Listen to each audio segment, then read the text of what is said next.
The trade war between the world's two largest economies has reached a new height. The United States had raised tariffs on Chinese imports to 145%, intensifying pressure on Beijing.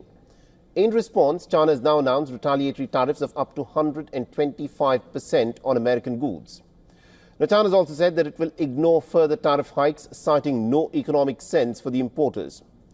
This move follows the US President Donald Trump's decision to freeze some tariffs for 90 days while also increasing duties on China. He also has expressed some confidence that this hike will bring China to the negotiating table.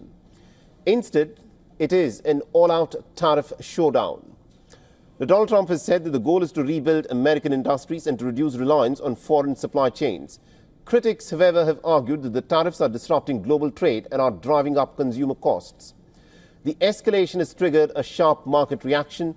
Wall Street has stumbled, with Asian markets following suit. The Tokyo has fallen by more than 4% after a 9% rally the previous day.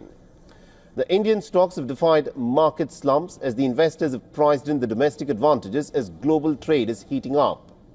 Safe haven assets have surged, with gold hitting an all-time high of above $3,200 per ounce.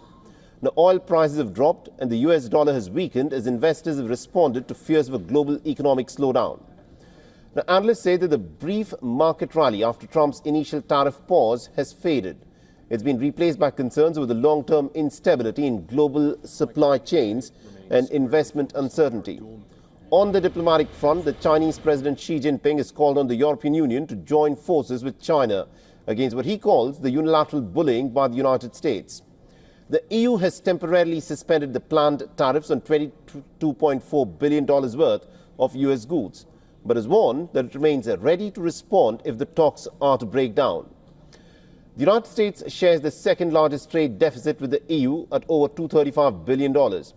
France and Canada have also voiced concerns, with French President Emmanuel Macron urging the EU to prepare countermeasures. Meanwhile, countries like Vietnam, Pakistan and Canada are entering a whole new round of trade talks with the United States.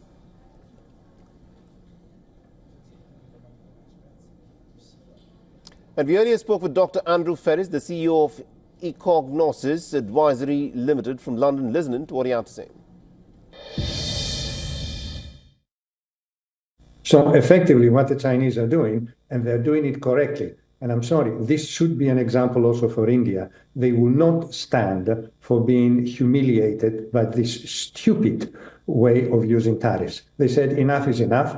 And actually, they even dismissed the whole thing. He says, if Trump continues to raise tariffs, we're going to ignore it completely.